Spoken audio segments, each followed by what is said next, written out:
Good evening and welcome to Redistricting in Connecticut, Drawing a Better Map. I'm John Dankosky of the Connecticut Mirror. I know that many of you are regular readers of the Connecticut Mirror, but I also realize that for events like this, we've got guests who are interested in the topic but don't know much about what the Mirror does. So before we start, let me just take a minute to tell you about it. A bit more than 10 years ago, we started an independent nonprofit news service dedicated to covering policy and politics in our very small state of Connecticut. This was a reaction to layoffs at traditional newspapers that left far fewer seasoned reporters holding public officials and prominent residents accountable. In those 10 years, we've expanded our reach and won awards for our coverage of housing discrimination, healthcare, criminal justice reform, and a lot more. We've grown, but one thing hasn't changed. We're still nonprofit, which means we rely on our readers for support. So please take a look at the site if you haven't. It's ctmirror.org. It's very easy to sign up for our newsletters and also to donate. Thank you so much for your support. Now, something else that we do here at the Mirror is partner with other organizations that are working to make life just a little bit better in Connecticut. That's why we're thrilled to present this event in partnership with the League of Women Voters of Connecticut and Everyday Democracy. The League has been so instrumental, not just in this, but in so many panels that I've been part of in the past. They really are engaged in making sure that more Connecticut residents can vote more fairly. If you want to read more about redistricting, you can go to our page and you can click on the viewpoints section. There you can find 3 essays about the topic that have been generated as part of this collaboration with the League of Women Voters. Now, the 2020 census gave Americans a chance to redraw their district lines, and it could fundamentally shift the map of democracy. But we often wonder, is this system set up to provide the kind of change that is necessary, the kind of real system that is necessary? How can Connecticut use this opportunity to create an electoral system that serves its people? And what can we learn from experts outside our state about how to do things a bit better? So let me introduce our panelists first. Michael Lee is Senior Counsel for the Brennan Center's Democracy Program. His work focuses on redistricting, voting rights, and elections. He was the author of a widely cited blog on redistricting and election law that the New York Times called indispensable. He's a regular writer and commentator on election law issues. Michael, welcome to our program. Thanks so much for being here. I really appreciate it. Thanks for having me. Of course, absolutely. And I'm glad you could make it. I also want to welcome in Katie Visick, who's Florida State Director for All on the Line. She leads a statewide program to create awareness and action around the redistricting process via strategic partnerships and grassroots engagement. Katie, welcome to our program. Thank you for being here. Thank you for having me. And Therese Grant is president of the League of Women Voters in the great state of Iowa. Of course, Iowa is one of those states that we all hear about every 4 years, and we're always thinking about them every 4 years. And it's so good, Therese, to talk about elections with someone in Iowa that has nothing to do with a presidential primary. So thank you so much for joining us. And thank you so much for having me. It's great. Thank you. Now, we've welcomed Katie and Therese here because their states have some similarities and some differences with the way that we do things here in Connecticut. I will say first, before we get started, that we reached out to members of Connecticut's redistricting committee, and they declined to take part because at the time, they hadn't really had their first meeting. Of course, they didn't have much to meet about because the census data hadn't been released yet. Now, they did get together to start work this week, just as the census numbers came out. That release, of course, was late because of the pandemic, and we've already heard that they don't expect to meet their next deadline of September 15th to draft a plan for new maps. I would like to suggest right now that we all get together and have this conversation again with some folks from Connecticut this fall. And one last housekeeping measure for the people who are taking part as the audience tonight. Feel free to ask questions. There's a Q&A function at the bottom of your screen. You just click on that and you can put in your questions. I'll get to as many of them throughout the course of this hour as we possibly can. Hopefully, we'll get to a few that have to do with Connecticut issues that we can talk about, but also some national issues as well. Try to keep your questions short so that I can read them all. All right, let's get started after all of that. I don't know, maybe, Michael, we can start with you and get some big picture takeaways. Not just of how the system is going to work, because we're going to dig into the nuts and bolts of redistricting, but maybe you can react to some of what you saw with the census release of this past week. Whenever the census numbers come out and we get different numbers as far as districts congressional districts for each state, there is always a lot of hand wringing and thinking about who won, who lost. I guess from your perspective, what did you see in these census numbers that interest you? Well, the census numbers that we got on Monday are just the first step in the process, and they tell us something, but they don't tell us necessarily a whole lot, because what we learned from the numbers are like how many people live in Connecticut, how many people live in New York, but we don't know where they live or anything about them, such as their age or race or ethnicity. And so, those are key components to sort of better understanding the numbers, and we won't get that data until mid-August, and some of the data will come in later than that. But there were some surprises in the data that came out on Monday, which is, namely a number of states that were expected to gain seats or gain a certain number of seats didn't gain all of the seats that they were expected to, or didn't gain seats at all. Whereas some states like New York that were expected to lose a fairly significant number of seats actually came close to not losing any. And so in particular, Arizona, Florida, and Texas were all expected to be the big gainers this cycle. Texas did gain 2 seats, but it was expected to gain 3. Florida was expected to gain 2 seats. It only gained 1. And Arizona, which was expected to gain a new seat, didn't gain any seats. In addition, California lost a seat. And so there's been a lot of speculation about whether this potentially points at a significant Latino undercount in the census, something that people have long been worried about. But we won't really know until more granular data comes out. The good news, on the other hand, is that states like New York, which do have a large Latino population, New York was widely projected to lose 2 seats. It came really close to, it ended up losing 1, and it came really close to losing 0. If 89 more New Yorkers had been counted, it would have lost 0. And so, there is good news, and because some of the investments that went into ensuring a full count.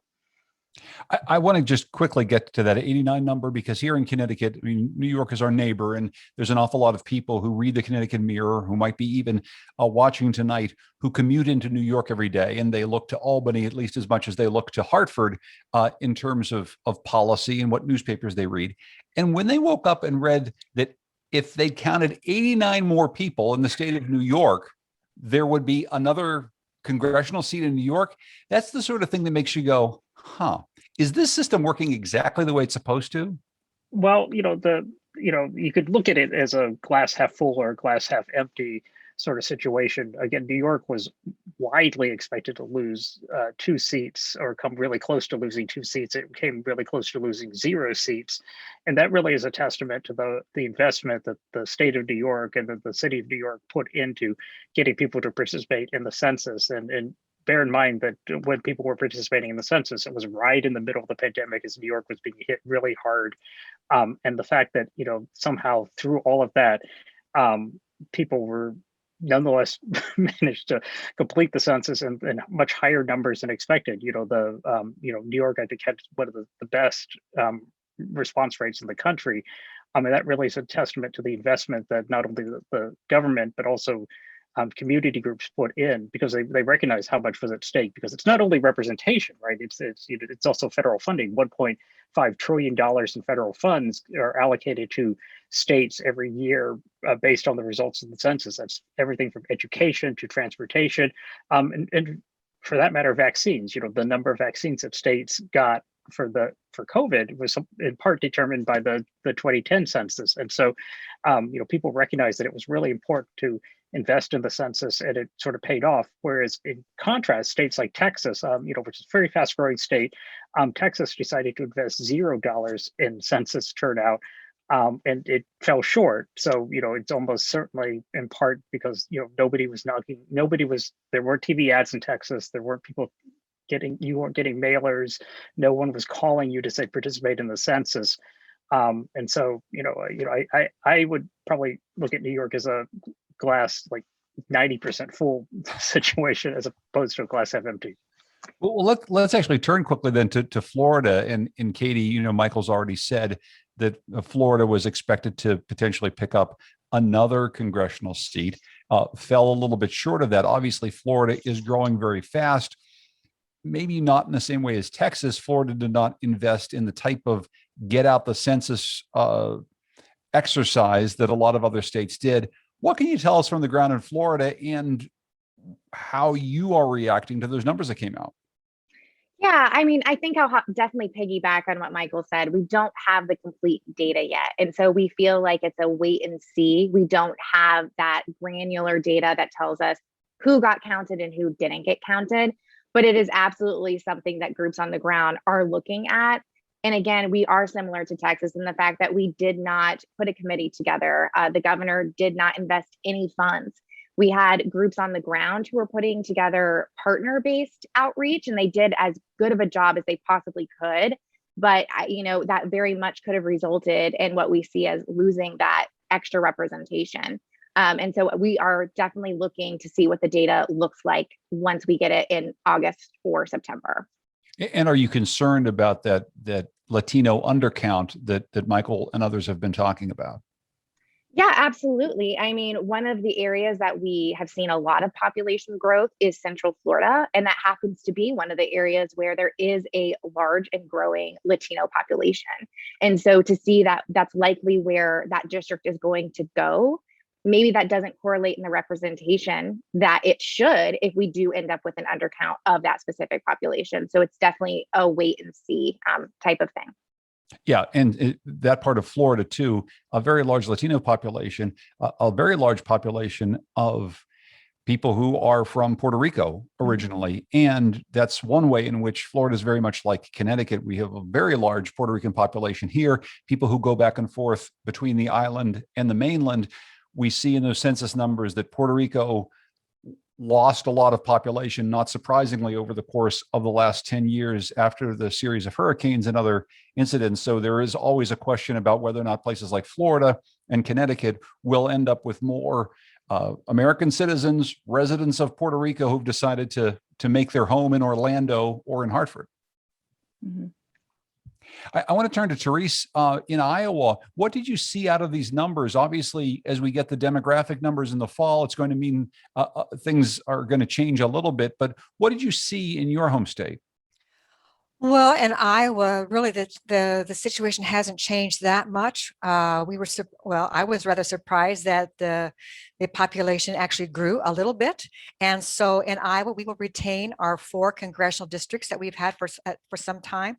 Now, the projection, however, is for the population to decline so that by the time we have a census done in 10 years, we will probably lose one of those congressional districts. But here in Iowa, we're just anxiously waiting for that final census data that, will help us determine much more about redistricting. So that's what we're waiting for. Yeah, and Michael, and maybe before we turn to some other specifics about the way the redistricting process works, I think that these demographic trends questions are really important. And I think one thing for people to understand is how exactly the census numbers directly correlate with how many representatives each state has. For instance, here in Connecticut, we're the 4th slowest growing state. As a matter of fact, of the states that are growing at all, we are the slowest growing. There are 3 states that are losing population, but we grew about 1% over the course of the last 10 years. Many people would look at that and say, Connecticut shouldn't really have 5 congressional districts. We should have 4 or fewer. So how exactly does that work?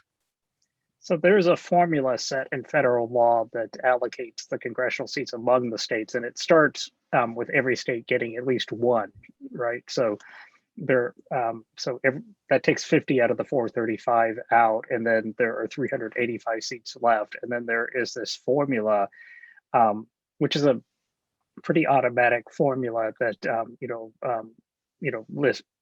calculates values for each state, and then assigns seats to states. But it all matters not only on how your state does, but also how other states do. So New York, 89 more people, New York would have had an additional congressional seat. Likewise, Minnesota, if 26 fewer people had filled out the census, then New York would have gotten the seat that Minnesota managed to retain. So it's a little bit of of both how you do and how other states do, and I will say, one of the things that many people have talked about is, whether the size of the U.S. House is too small, because the size of the U.S. House was set in 1929 when the country was a much smaller country. And so the districts were much more equally populated. But now, there's actually quite a bit of variance in the size of districts among states. So Montana, which picked up a second seat, its districts will have about 542,000 people. Whereas the Idaho, right next door to Montana, also has 2 seats, but its districts will have about 920,000 people. So like almost double the size. And that is a function, of the formula, but more importantly, the function of the fact that we only have 435 seats in a country that now is 331 million people, and that's probably not enough seats optimally. So. Teresa, I don't know, people in Iowa who are so focused on electoral issues. I mean, we do hear so much about Iowa every 4 years. In much like New Hampshire in our backyard, people are engaged in the election process. They really care about some of these democratic norms. So is there talk in Iowa about that thing that Michael just brought up? The fact that somehow or other, we as a nation have grown exponentially over the course of the last 100 years, but yet somehow or other, we end up with the same 435, which makes it a little bit unfair when you start to split things up. Well, I'm not sure if, Iowans in general are talking about it, but I know it's something that I certainly have considered. And I think maybe the League of Women Voters as well. But, these are issues about, we look at the Senate and we look at the House, how, disproportionately some states are represented. And so, I mean, this is an issue, and perhaps, in the future, this is something that can be addressed, around the country. Katie, do you think about this at all? Oh, absolutely. And to Teresa's point, for a state like Florida, we have 2 senators, right, who represent us. But then there's also, much less populated states who also have 2 senators. So it's something that I think people are starting to think more about. And it's definitely, I think, again, I don't know if everyone's talking about it yet, but it is starting to be talked about a lot more, especially, even in my work with redistricting and talking about gerrymandering. You do see a little bit more awareness in comparison to the last decade when this process happened. So I do think people are starting to become more aware. So, Michael, let's get into this. If you get stuck in an elevator with someone and you talk to them about what you do, and they said, I don't really understand this whole redistricting thing. What do you tell them in a quick way to explain the process by which we redraw district lines, not just these congressional district lines, but district lines in state legislatures as well? What do you say to people? Well, I guess I would start. I've never had to do this in an elevator, so I'm trying to imagine that. But it's a long elevator ride. A long elevator ride.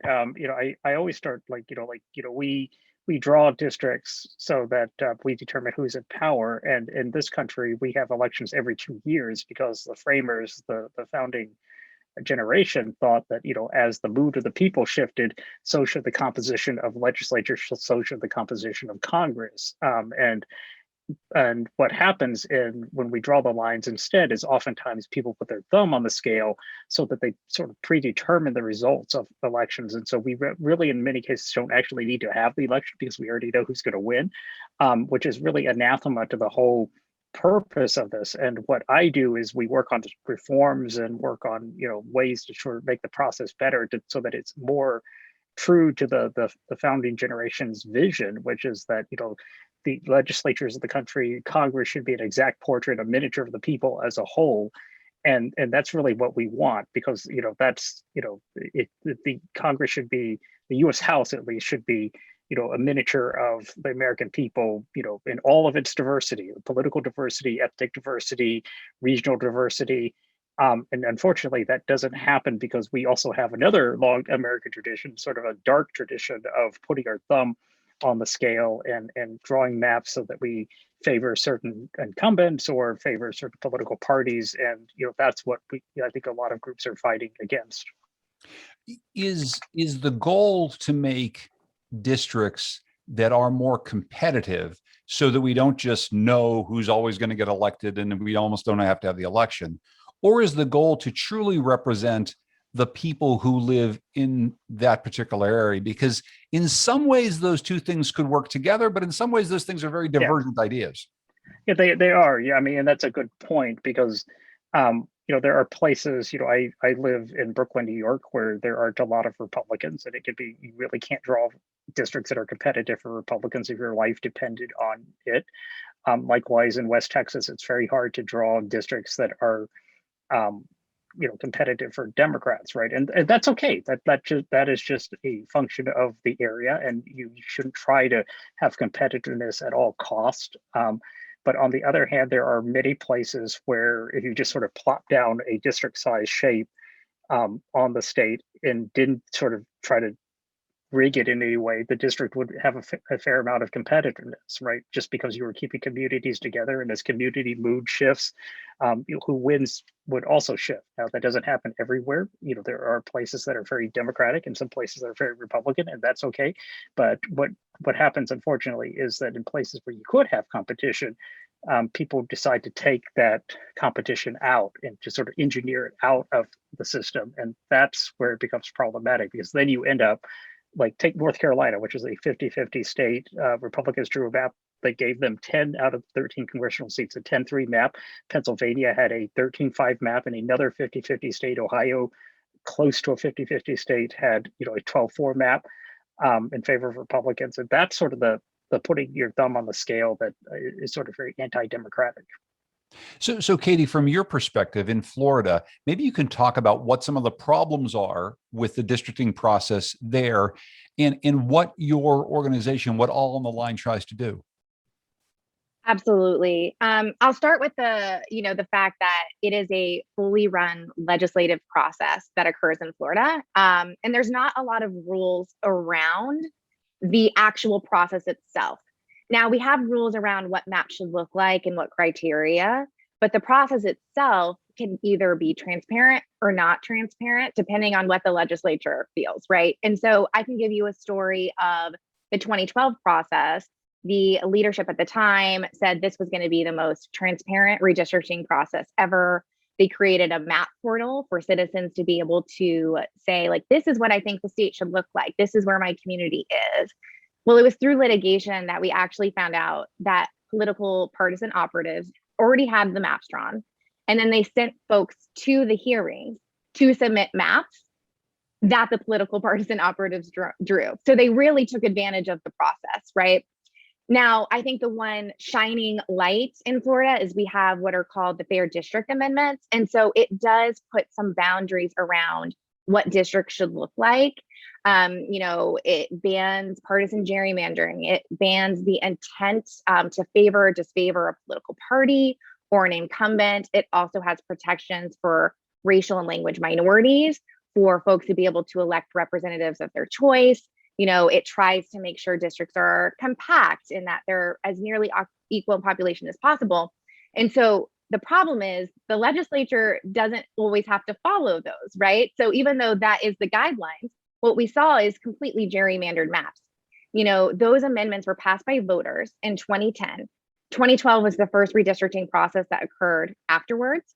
The legislature completely passed gerrymandered maps, and it took over 4 years of litigation to get us to the place where we are now. And so we have fair congressional maps and we have more fair Senate maps, but it took the courts to really get us there. And so what All on the Line is really focusing on is, one, demanding transparency and true transparency, making sure people are involved and educated on the process, but also trying to get elected officials to commit and going on record about following the Fair District Amendment. So we're starting that drumbeat early and now, and we're trying to get legislators to actually sign a pledge to follow the Fair District Amendments. And so, that's the angle that we're taking now. But, again, because it is a legislative process, they have not started the committee process. They have not named anyone to the committees. And, our Senate leader was quoted as saying the other day, we really haven't given much thought to the redistricting process. Maybe we'll think about it sometime this summer. And the data is going to be coming, right? And that's not going to give folks enough time for public input. So we're kind of in this wait and see mode to see what they're actually going to do. So Micah, I'd love for you to comment a little bit on that, because I think there's a lot to unpack in what Katie just said there. I mean, there's the problem of transparency, certainly. You want to know what they're doing. if you write some statutes, the public has spoken and we say, we want you to do it a certain way, you should probably listen to what they're saying. But then there's also that question of we haven't given much thought to it. And I think it's fair to say that a lot of lawmakers, if they are in legislative districts that are drawn a certain way, it protects their incumbency. What is their incentive, frankly, to get together and meet and do anything about it if it's just going to mean maybe they lose their job? So I don't know. It seems like there's a lot of problems they're trying to solve in Florida. What are some takeaways for you? Yeah. So Florida, they ultimately ended up doing just a criteria only fix, which is to say they strengthened the rules around redistricting. They did not take map drawing power away from the legislature, which is what has been done in states like California and Arizona and Michigan. And you're absolutely right, as Katie pointed out, sometimes lawmakers, give sort of the middle finger, as it were, to the process, right? And in Florida, it happened to backfire on them because they wrote a lot of the stuff in emails, forgetting that the email stands for evidence, right? And so all of that came out in litigation, and you had a very good Florida Supreme Court at the time, which has gotten worse since then, which was willing to sort of enforce the rules. And so, having stronger rules goes a long way toward making the process better. But the reality is that Florida, they weren't able to do a redistricting commission, because there was concern, particularly from communities of color, about how communities of color would be able to fare with a commission.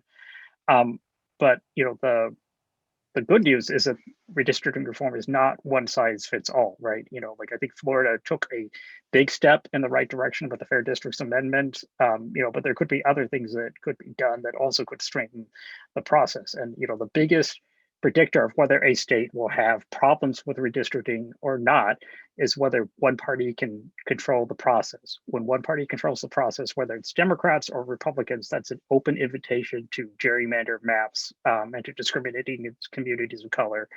And simply breaking up that one party monopoly through, whether it's by taking power away and giving it to a commission, or by requiring a supermajority, as Connecticut does, or requiring a supermajority and with a certain level of support from the minority party, as Ohio has done, goes a long way, because then the process either deadlocks and it goes to a court, or the parties end up compromising. But simply taking away the power from one party to decide what they want to do by themselves, is really the key to successful reform. And there are lots of different ways to get there.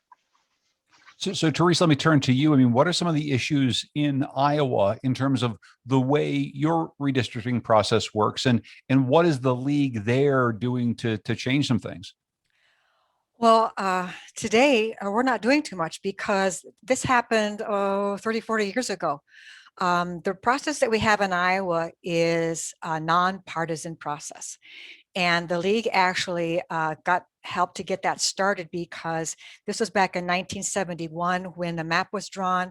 It was said to be gerrymandered. And so the league, along with a couple other organizations, filed a lawsuit. And as a result of that lawsuit back in 1972, we have a process today where the legislative maps are drawn by an agency that is nonpartisan. It's the Legislative Services Agency. So our job today is to monitor that process, to make sure, and it's in the Constitution, it's in the code, that this is the way it's done in Iowa. This is an agency that is not composed of any legislators whatsoever. They are independent. They draw the maps once the data is received. And then another thing that happens in Iowa is that there is a commission. It's the Temporary Redistricting Advisory Commission. And it's composed of 5 individuals. 4 of them are appointed by the majority and minority General Assembly. And the 5th is chosen by this commission as this person is the chairperson. And their job then, once the first map is drawn, they will go around and they will have public hearings, at least 3 public hearings in the state of Iowa, so that this first map, once it's drawn, it becomes public. People in Iowa can see it, they can look at it, and at these public hearings, they can comment to say, yes, this looks great, because it's all about equal, equal population in throughout the districts. And so this commission then will hold these hearings, and after the hearings, they will write a report. They will send it to the legislature. Now the legislature, then they're involved. They will say yes or no to the plan. And this can happen 3 different times. The LSA can draw maps. If it's said no the first time, they draw a second map. The third time, they at this point, the legislature can actually amend the plan, but it hasn't gone to that third map in, like I said, since 1972. It's either been approved either the first or second plan. So this is something that we watch, the league watches to make sure that, in the past there have been no changes in the way that redistricting is done.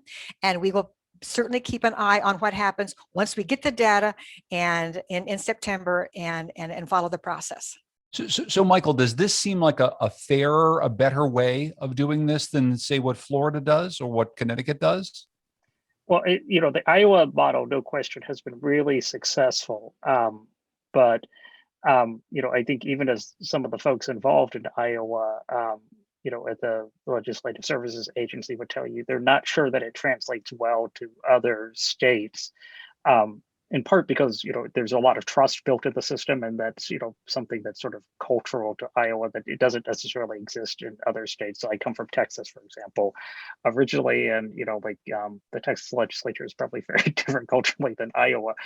In addition, Iowa is, it's fairly demographically uniform, right? And the population is fairly evenly spread out. It's the growth is fairly even, and most importantly, it's a very white state, so you don't have a lot of the complexities about representing communities of color in the same way that you would in, say, Texas or New York, and that is something. So Iowa's criteria are very mechanical, and that works really well if you don't have to do things like comply with the Voting Rights Act. And so people, even in Iowa, have testified elsewhere that Iowa is a great model, but it doesn't necessarily work well for every state, but it is something certainly to consider, because we are very unique in the sense that we leave map drawing right now to lawmakers who are self-interested in the process, as people have pointed out. And we have a problem with gerrymandering, like no other sort of modern democracy really has that level of problem. It's an American exceptionalism in a bad way. So Iowa is certainly something to look at, but there are things to consider. Well, I mean, we've talked a lot about gerrymandering, and I think that, if you look at some Connecticut maps, you can see some instances of that. Michael, I don't know if maybe you just want to quickly give people in Connecticut an example of what real gerrymandering looks like when it's really taken to its ultimate extreme. How bad can gerrymandering get? Well, if you look at, again, the Pennsylvania, the North Carolina maps, Pennsylvania was 13-5 for Republicans in the congressional delegation. North Carolina was 10-3 in favor of Republicans in the congressional delegation of 50-50 states. And those maps really sort of stuck, which is something that we didn't used to see in the past. But, the data and the technology are getting so much better that you can draw maps that really sort of stick for the whole of the decade, that don't break down over the course of the decade. But to sort of imagine something that is like a really aggressive gerrymander, the city of Austin in Texas is, split up into 6 different congressional districts. One of them stretches all the way to Fort Worth, which is about 4 hours to the north. One of them stretches to Houston, which is about 4 hours to the east. Another stretches to San Antonio. Another stretches into West Texas. So you get the sense, and that is, really to neutralize, this very liberal pocket of voters in Austin. Which, whether, if you've ever been to Austin, you may like it, you may hate it, but it is a unique city. It's the 11th largest city in the country. It has unique needs, unique industries, unique needs, and it doesn't anchor a single congressional district because, it was split apart and fractured into different districts in order to maximize, Republican power. The other thing I will say is that in much of the country, the thing that's important to understand about gerrymandering is that it almost always comes at the expense of communities of color. Austin is perhaps an exception, but especially in the South, there still aren't enough white Democrats to sort of like really use white Democrats as the means to gerrymander, right? That instead it's, Democrats only get about 28% of the white vote in most of the South. And the problem with white Democrats is that they live close to white Republicans, sometimes in the same house. And so unless you're drawing the line down somebody's bed, you really can't gerrymander very effectively. Because of residential segregation, it's much easier to split apart or pack together communities of color in order to move the dial up or down on its political effect. And so even though people talk about this as a partisan issue, it actually is a racial justice issue as well. I want to get to some of the questions that some of our audience is peppering in, and I'll start actually with one from CW that says, in Iowa, why are legislators allowed to accept or not accept the maps? Yeah, go ahead, Therese. Well, it's a part of the process. I mean, that was the way it was set up back in 1970s or so, and so the maps are drawn, but the legislator then gets to vote yes or no. And but this is what happens with that third map. If that third map, is passed, and if there's any question about it whatsoever, if one individual or an organization, for example, has a problem with that last map that is approved by the legislature, then it will go to the Supreme Court. The court will have the final say. So therefore, it's all supposed to be, fair and equal. And if anybody objects, it will go to the Supreme Court. We have a question here from Carol, who asks, can you address the use of computers now to draw maps down to the street and even a house? I don't know, Katie, how much you watch this, but we've talked about this a little bit. There are ways to draw maps now using computer programs that are quite a bit different than the way it was done decades or a century ago. This really does change things, doesn't it? Oh, absolutely. Technology has changed how the redistricting process works. Just to share a story from the last process, how detailed you can get down to that house level has changed the process. And so I heard the story once, and it just always sticks with me, that there was a legislator, I can't remember what state, but he didn't want his ex-wife in his district anymore. And thus he was able to get down to that level and draw her out, right? And then we actually have Florida-specific examples like this, right? Where they took out a condominium complex that a legislator lived, just wrapped right around it, and then he could no longer run in that district anymore. So if you can get down to that street level, it opens up for more strategic gerrymandering. How bad is the gerrymandering process in Florida right now? I mean, I asked Michael about some of the national examples, but I mean, I think this would be instructive for a lot of residents of Connecticut, because within a few years, they're all going to move to Florida anyway, which is following the trend. And so, I mean, maybe you can enlighten folks about just how bad it is right now in Florida. Well, I think a lot of people assume it's probably really bad in Florida, right? But because of the litigation, our congressional maps and our Senate maps, they are pretty fair. Now, our house maps, our state house maps, they're not. They're actually very, what we would call overpacked with voters, and the coasts especially. And like what Michael was talking about, a lot of these communities of color are overpacked, which then creates districts around it that are much more white. And so that also is a gerrymandering strategy. And so you see a little bit of that in the Florida maps. But our congressional maps right now, in our state house maps, we got those right before the 2016 elections. We haven't had them that long, so we're not quite used to having these fairer maps. But that is what we're operating under right now, and what we're trying to really hold on to, especially because these maps were recently passed and recently litigated on. A lot of our stances across organizations working here in Florida is try to keep the maps as similar as possible. Obviously, you need population changes, but use those maps as benchmark maps, and then really start those house maps from scratch. And so that's what our end goal here in Florida is. Michael, I'm wondering if you could talk a little bit about our state of Connecticut here. A lot of people are asking me questions about Connecticut in the process. It is a political process. The political process in Connecticut is controlled, and has been for quite some time, almost entirely by Democrats. But that having been said, down at the town level, there are certainly Republicans who control some town committees. I guess a big question for a state like Connecticut is how to draw a map that is both fair and competitive, especially in such a small, compact area. When you're talking about Texas, for God's sakes, if you get in the car and go 4 hours from Connecticut, you're in Maine or Pennsylvania. So I don't know, how do you react to how Connecticut does what it does? Oh, I think you're muted, Michael. No, I am muted. Sorry about that.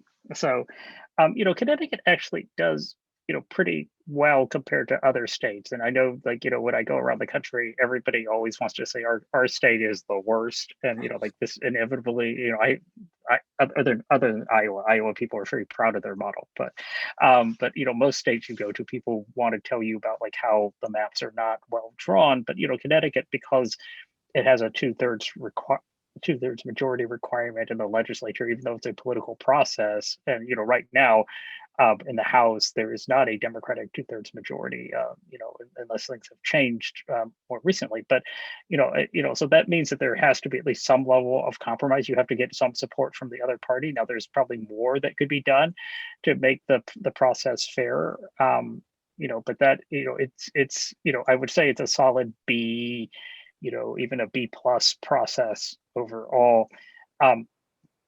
Some of the things that could be done to perhaps strengthen it, or to strengthen some of the rules, even though it's left in the legislature, the reality is, if you go and you look at the rules in most states, there are relatively few rules, even for state legislative redistricting. But certainly for congressional redistricting, there's oftentimes almost no rules. And that leaves a lot of room for mischief. And so simply telling the legislature what you want, telling them what order they're supposed to apply the rules, goes a long way. It helps with litigation if it comes to that, right? And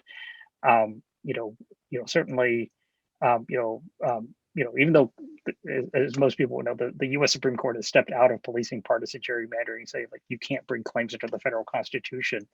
Some state courts have been willing to police partisan gerrymandering under state constitutions, but there are things that you could do to make sure that they do, like writing that into the state constitution or writing it into law. That goes sort of a long way to making the process a lot better. And in terms of competition, there's a value that can be factored in there. But again, as we talked about earlier, it's not always clear that you want competition, right? Sometimes if you try to draw a competitive district in Brooklyn, right, which is, I live in a state assembly district where Barack Obama got 98% of the vote and Hillary Clinton got 96% of the vote, and Donald Trump was a third place finisher. And so you really can't draw, very competitive districts where I live, unless you were to really draw them out into Westchester or into, way out into Long Island or something like that. And that's not what you would want either. So I think competition is something that people oftentimes value, but, you have to sort of like, it has to be competition where it's sort of realistic, right? And sometimes it's not realistic. Therese, you made reference to this before, and I sort of want to get back to this. Obviously, no matter how the state works, whether it's a fully legislative process or whether it's some sort of an independent process, everyone was waiting this time around for census numbers, which were delayed by the pandemic. And I think we all understand these are somewhat extenuating circumstances. That having been said, this is such an incredibly important process. It only gets to happen every 10 years. And when, we hear that, maybe in Florida or Connecticut, they haven't really met very much, if at all, to talk about this, it seems as though this is something that, if nothing else, we could fix by just taking it a little bit more seriously, like starting work on this a year or so ago. I mean, there's a lot that we can learn from the Iowa example, but I think part of it is just paying more attention to it, except, and not just in this 1 month or this 1 year. Well, exactly right. And, I've heard them, different comments today about, no rules. I mean, you should see, the Iowa code, there are strict rules about this process, and these rules go into effect every year. And, I mean, having an established process and something that's done every single year, this is the way we do it, and this is how we do it. I think that really helps, and also, like, I think the transparency also, like I talked about, having this commission that holds public hearings. I think that is also something that really helps the process, that people understand it and they have confidence in it. A lot of people have asked some variation of this question. What can residents in Connecticut do to help ensure our maps are drawn fairly? Who wants to jump in? Well, I think that people can, as the process goes forward, there will be opportunities to participate in the process, and that input is very important. Whether it's, and the good news is that there are more publicly available tools for people to draw their own maps and to submit their own maps than there were in the past. It used to be like, you really couldn't do that, but now you sitting at home, as we're all doing because of the pandemic, you can draw maps to your heart's delight, and but better yet, you can get together with other people in your community and say, hey, let's sort of figure out what we want as a community, and what works for us and what we like and don't like about the existing maps and how we could be better represented. There are organizations, the league, various all on the line chapters and Common Cause. There are lots of groups that are sort of helping to organize people. I would not underestimate the power of community maps to sort of drive the conversation, right? Because they provide a powerful alternative to what happens sometimes inside the dome, where maps sometimes get manipulated. But, when you have these community alternatives, that people that have broad buy-in, people, that does influence the process, and sometimes it even influences the outcome in court. In Virginia, the legislature defended a very bad map on the basis they were trying to avoid splitting counties. And yes, it created a bad, partisan effect, but they were just trying to avoid splitting counties, and that partisan effect was just the side effect of that. But it turns out that there was a map drawn at a student competition that actually split fewer counties than the state's map, and didn't have that partisan effect. And the court said, I don't quite buy what you're saying, because like the student managed to do what you said you're trying to do and did it better, and he didn't have this partisan effect. And so, it actually does impact. And again, the good news is that there are lots of tools for people to do this, and lots of people organizing around this, because it used to be redistricting was something that nobody cared about. But now people really do care about it. and lots of people are going to be engaged on it. So. Hey, Katie, I'd love your thoughts on this, because this is the space you work in. Yeah, I think obviously demanding transparency early. So I think what a lot of legislators, especially now because of this delay in census data, they're going to lean on the fact that it's late. And then they're not going to have a transparent process if they're not mandated to. And so I think starting those calls early is really, really important. I also agree with public input, right? Community mapping is what a lot of groups in Florida are doing. So trying to hear from communities, trying to mark where communities are. So there's something to really bring to the public input space. And I think another thing is making sure that you can actually comment on draft maps. Because in Florida, what happened is we had these public hearings, right? We had 26 public hearings in 2012 across the state, where the line was, we want to hear from you. But then when it came to the actual draft maps, people weren't really able to comment on them as much. There wasn't that space. So making sure when you're talking about public input, also making sure you're being specific and saying you want to comment on the draft maps.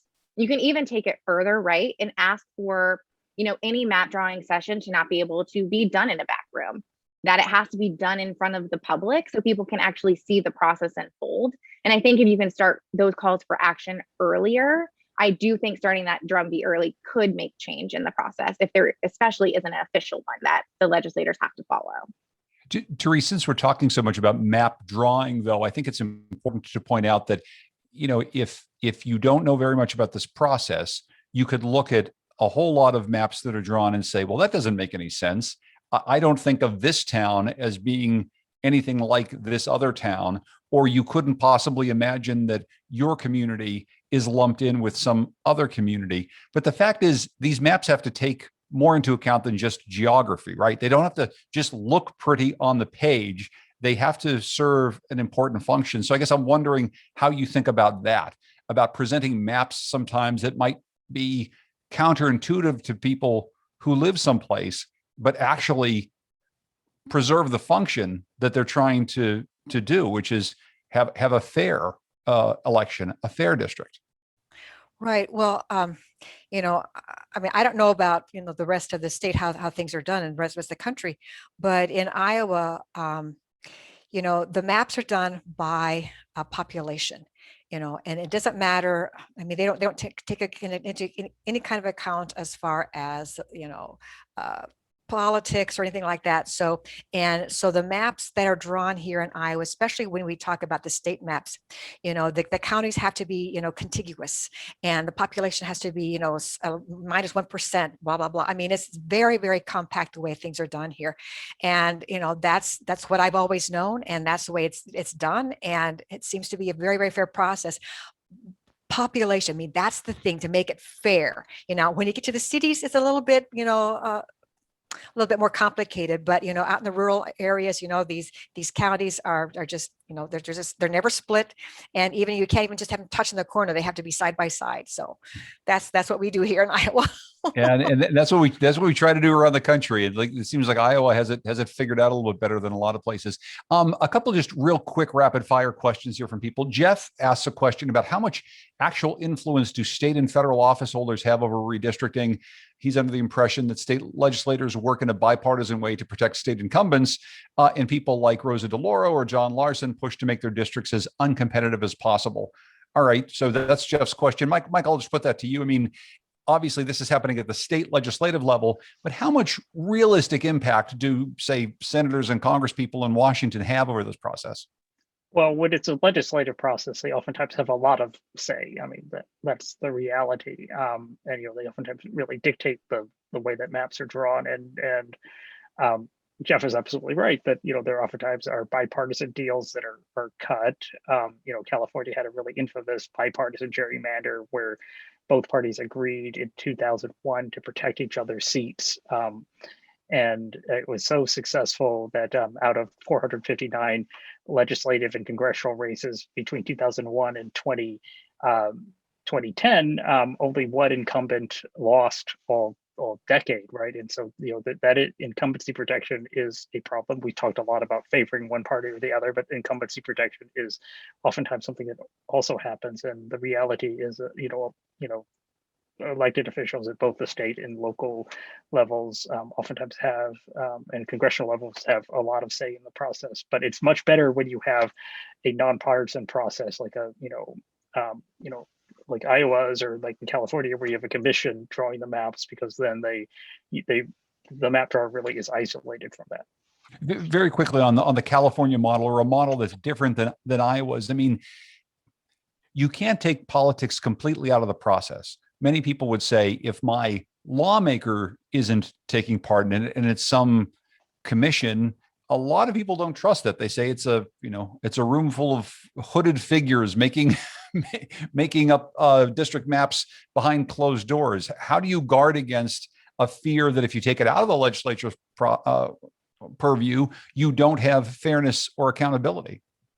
Well, you know, what makes California's commission and other independent commissions really successful is that they have a series of checks and balances, right? They don't depend on having perfect map drawers. They recognize that people have interest, and sometimes you may have people who have bad intent. But the thing is that they are the decider of the process, right? In California, there are 14 members of the commission, 5 Democrats, 5 Republicans, and 4 independents or third-party people. And to pass a map, you have to have not only a majority of the commission, but you have to have, you know, 2 people from the Democratic bucket, 2 people from the Republican bucket, and 2 people from the independent third-party bucket, right? In other words, so it's not as though Democrats and independents can get together and screw Republicans or vice versa.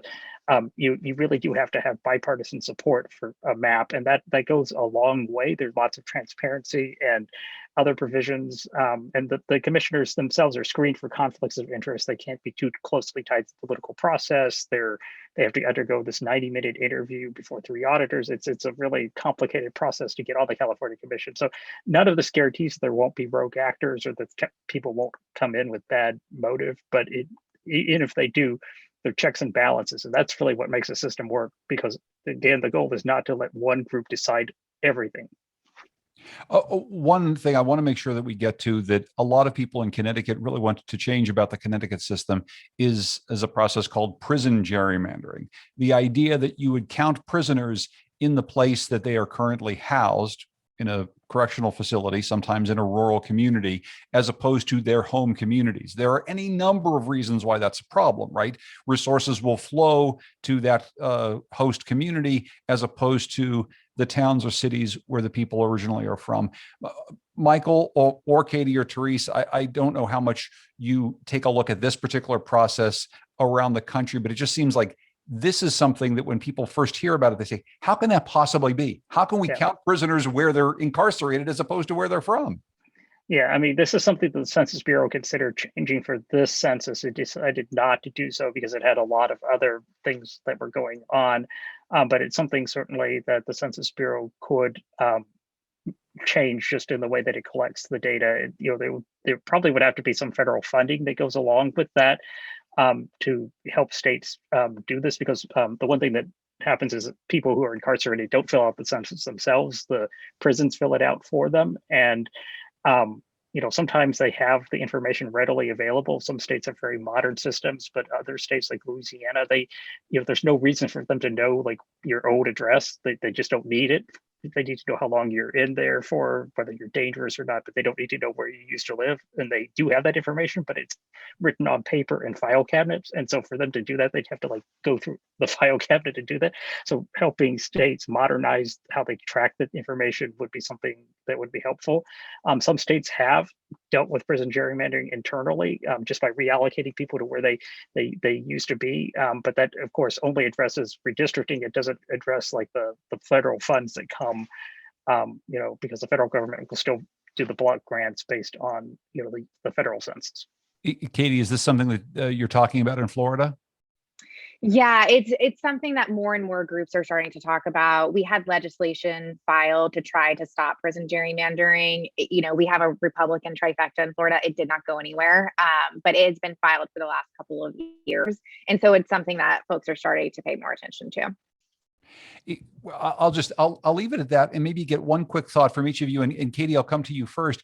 When you say the words, something people should pay more attention to, I guess that's what I'd like to leave us with. If you got a chance to tell people, what should you be paying more attention to at this stage, right? We just got the census data. More data is going to come in the fall. We're not really going to have these district maps drawn until sometime early next year before the next election cycle in 2022. So right now, what are you telling people, Katie, to pay attention to? It's going to go back to the same answer, right? Transparency and what's the process, and learning what that process is, taking the time to educate yourself on redistricting, gerrymandering, learning your state's process, and where you see gaps, calling it out early. Therese, how about you? Yeah, I would echo what Katie's saying too. You know, the process is going to start in September, and the Supreme Court has already said that, you know, they're going to, even though it's going to be late, they're going to let it the process go the way it should go, the way it always has gone. But it's a little bit vague, and so I think people need to pay attention to the process and make sure that it's done the way it's always done in Iowa. If everyone could just do it the way Iowa does it. Well, not everybody is Iowa, but, you know, we have a good process here and we're proud of it. Fair enough. Not everyone is Iowa. Michael, how about you? I'll give you the last word.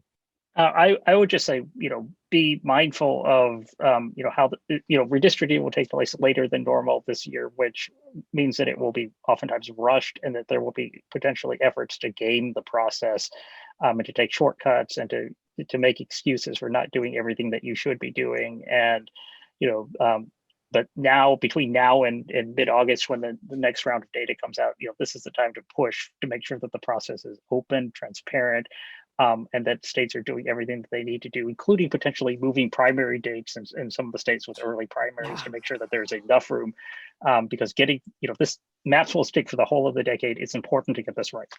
Yeah. Moving primary dates that's a whole different conversation and a very important one. I'll tell you what, we should have this conversation again in the fall. I will say that at least one member of the committee, the legislative committee that is doing this in Connecticut, was watching tonight. So thank you very much for that. And we will rejoin this conversation in the fall. I want to thank Michael, Katie, and Therese so much for your expertise. Thank you so much for spending the time with us. I really do appreciate it. Thank you very much. Thank you for having us. Thank you. Of course. And thank you. I've learned so much about all of these other states and also about Connecticut. Let's keep this conversation going. I really want to thank the folks from the League of Women Voters Connecticut who did so much to put this together. They've been such great partners with me in terms of doing political debates over the years and just bringing all these issues to the forefront. I want to thank the folks at the League of Connecticut. I also want to thank Everyday Democracy for their support of this project. Thanks to Bruce Putterman, the publisher of the Connecticut Mirror. And I'll just make one last pitch. The Connecticut Mirror exists because of people like you who like to have conversations like this, who want to learn about the world around them, who want to learn about policy and politics and how things work. If you can support the Connecticut Mirror, even if you can support your nonprofit local journalism in Iowa, and in Brooklyn, and in Florida, that will go a long way toward a better democracy. If you want to support the Mirror, it's ctmirror.org and just click on that little donate button. I'm John Dankosky. Thanks so much for joining us. I really appreciate it. Have a lovely night and go vote.